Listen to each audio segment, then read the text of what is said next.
Untuk pembahasan analisis data akan dibagi ke dalam 5 poin. Yang pertama yaitu pengertian analisis data, yang kedua teknik pengumpulan data, yang ketiga privasi dan keamanan dalam publikasi data, yang keempat memproses data berupa angka, dan yang kelima visualisasi data.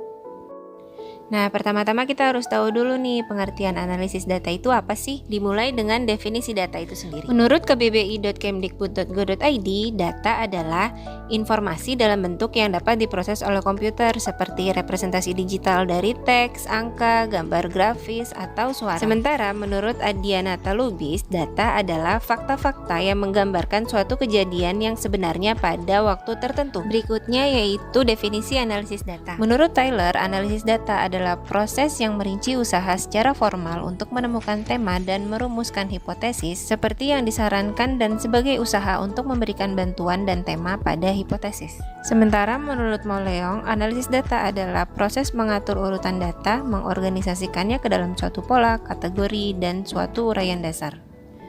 Oke, berikutnya adalah pembahasan teknik pengumpulan data. Untuk mengumpulkan data dapat dilakukan dengan berbagai cara atau teknik, umumnya dikenal dengan 3 cara. Yang pertama yaitu angket. Angket merupakan teknik pengumpulan data yang dilakukan dengan cara memberikan seperangkat pertanyaan atau pernyataan kepada orang lain sebagai responden untuk diambil jawabannya. Teknik pengumpulan data yang kedua yaitu observasi. Observasi merupakan teknik pengumpulan data yang dilakukan dengan melakukan pengamatan secara langsung terhadap keadaan atau situasi dari subjek penelitian. Dan teknik pengumpulan data yang ketiga yaitu wawancara. Wawancara merupakan teknik pengumpulan data yang dilakukan dengan mengajukan pertanyaan-pertanyaan langsung kepada narasumber. Oke, tadi sudah teknik-teknik untuk mengumpulkan data. Berikutnya kita akan bahas tentang privasi dan keamanan dalam publikasi data. Pada saat ini, dengan meningkatnya aktivitas masyarakat di dunia digital, tentu keamanan semakin dibutuhkan, terutama menyangkut data pribadi. Pertama-tama kita cari tahu dulu ya definisi dari data pribadi itu apa sih?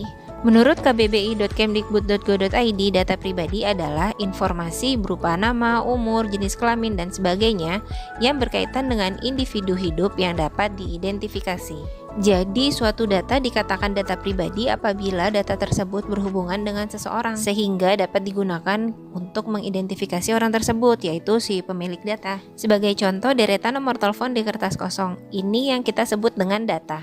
Akan jadi berbeda kalau di kertas itu tertulis nomor telepon dan nama pemilik nomor telepon tersebut. Nah, data itu disebut dengan data pribadi. Kenapa jadi berbeda? Karena dengan adanya nomor telepon dan nama pemiliknya, maka data itu dapat digunakan untuk mengidentifikasi si pemilik data. Saat ini pemerintah sudah menyusun rancangan undang-undang tentang perlindungan data pribadi yang bertujuan untuk melindungi masyarakat Indonesia. Pada RUU tersebut, data pribadi terbagi menjadi 2 macam. Yang pertama yaitu data pribadi yang bersifat umum dan yang kedua data pribadi yang bersifat spesifik. Data pribadi yang bersifat umum meliputi nama lengkap, jenis kelamin, kewarganegaraan, agama, dan data pribadi yang dikombinasikan untuk mengidentifikasi seseorang. Sementara data pribadi yang bersifat spesifik meliputi data dan informasi kesehatan, data biometrik, data genetika, kehidupan atau orientasi seksual, pandangan politik, catatan kejahatan, data anak,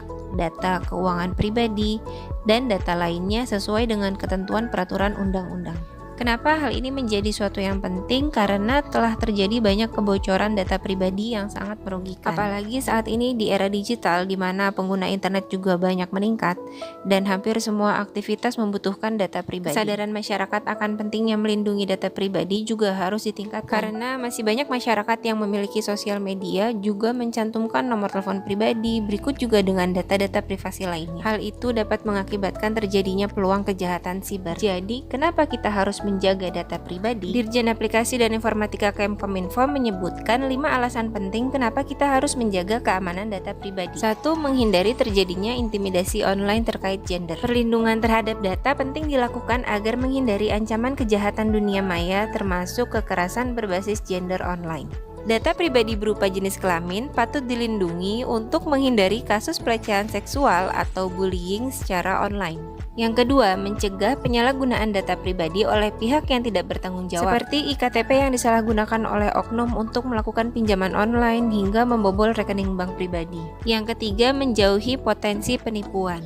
Yang keempat, menghindari potensi pencemaran nama baik. Dan yang kelima, menjaga data pribadi merupakan hak asasi dan privasi yang sudah tercantum dalam Deklarasi Universal tentang Hak Asasi Manusia 1948 Pasal 12 dan Konvensi Internasional tentang Hak Sipil dan Politik 1966 Pasal 17. Jadi, masing-masing dari kita memiliki hak untuk menjaga data pribadi kita. Berikut ini adalah beberapa kasus mengenai kebocoran data pribadi yang telah terjadi di Indonesia.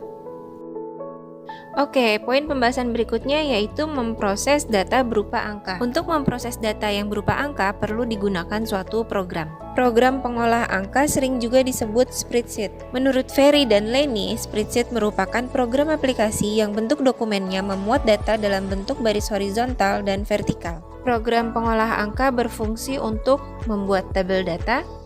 Berikutnya dilakukan pengolahan data dengan menggunakan rumus yang dapat diterjemahkan ke dalam bentuk grafik ataupun ke dalam bentuk database. Poin pembahasan yang terakhir yaitu visualisasi data. Menurut kbbi.kemdikbud.go.id, visualisasi memiliki dua arti. Yang pertama yaitu pengungkapan gagasan atau perasaan dengan menggunakan bentuk gambar, tulisan, peta, grafik, dan sebagainya. Dan yang kedua, proses pengubahan konsep menjadi gambar untuk disajikan lewat televisi oleh produsen. Sedangkan data memiliki definisi yaitu informasi dalam bentuk yang dapat diproses oleh komputer seperti representasi digital dari teks, angka, gambar grafis, atau suara. Jadi dapat kita simpulkan visualisasi data adalah penyampaian informasi dengan menggunakan bentuk gambar, grafik, tulisan, dan sebagainya. Kenapa sih harus ada visualisasi data? Mari kita lihat kedua gambar ini. Keduanya merupakan penyajian dari data yang telah dikumpulkan dan diproses. Kedua gambar ini memiliki informasi yang sama namun disajikan dengan bentuk yang berbeda. Kira-kira bentuk visualisasi mana yang lebih cepat dipahami oleh audiensi? Visualisasi dengan menggunakan grafik batang atau yang disajikan dengan menggunakan tabel?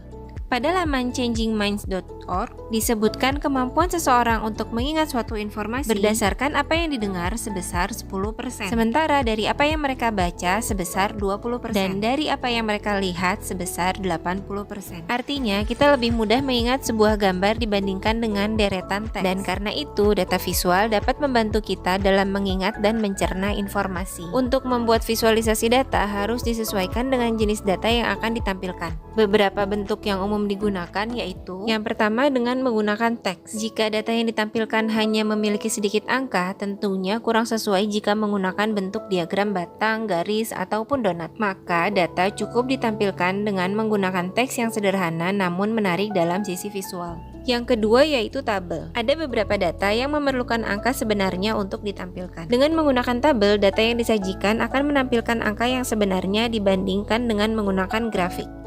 Yang ketiga yaitu diagram garis. Untuk data yang bersifat kontinu atau berkelanjutan dalam rentang waktu tertentu, diagram garis merupakan pilihan visual data yang paling tepat, sehingga dapat dilihat perubahan dari data yang ingin ditampilkan. Yang keempat yaitu diagram batang. Bentuk ini umumnya digunakan untuk menunjukkan suatu perbandingan dari beberapa variabel yang berbeda. Yang kelima yaitu diagram pie. Diagram ini digunakan untuk menampilkan total persentase yang harus mencapai 100%, di mana setiap potongan pie akan menampilkan ukuran-ukuran tertentu, dan jika dijumlahkan akan mencapai total sebesar 100%. Yang keenam yaitu diagram donat. Diagram donat tidak jauh berbeda dengan diagram pie. Bagian tengahnya bolong seperti kue donat. Diagram donat memungkinkan bila seorang penyaji data ingin menampilkan data dari rentang waktu yang berbeda. Contohnya dapat dilihat pada gambar berikut. Yang ketujuh yaitu peta. Peta juga dapat digunakan sebagai media visualisasi data. Peta sangat efisien untuk menampilkan informasi secara geografis, misalnya pendistribusian barang atau karyawan, wilayah penjualan, dan sebagainya. Dan masih banyak lagi jenis-jenis grafis visual yang dapat digunakan untuk kebutuhan visualisasi data. Dengan visualisasi data, kita dapat melihat tren atau pola dalam suatu data, sehingga dapat dilakukan analisis atau pengambilan keputusan dari penyajian data tersebut.